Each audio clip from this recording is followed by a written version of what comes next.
Censura, censura. Siamo tutti male combinati, chi più, chi meno, siamo tutti male combinati, non c'è niente da fare. L'importante è essere coscienti di questo e cercare di reagire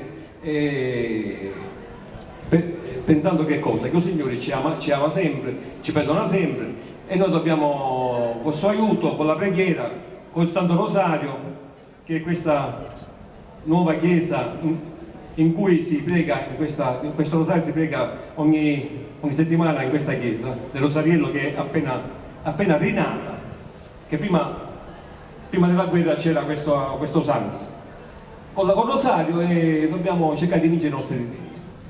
E io ho scritto una poesia, Filastrocca, che parla appunto di questo e si chiama, tanto per cambiare, siamo tutti male combinati.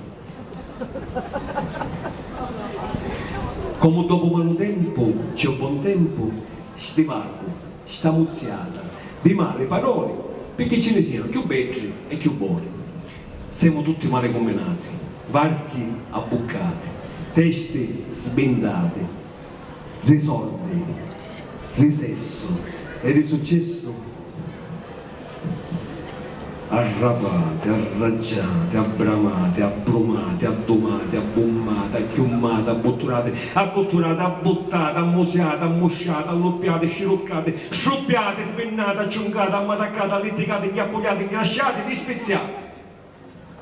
Luci davanti e assai gentili, viri dal re quando siamo vili, falsi, velenosi, miseriosi, ingiuriosi, curiosi, scattosi, lagnosi, fidosi, schifiosi, mafiosi, pirocchiosi, rumorosi, ingambalosi, maciareri, spalletteri, sciarreri, cosiddeteri e cavucca che ne fede. Grazie.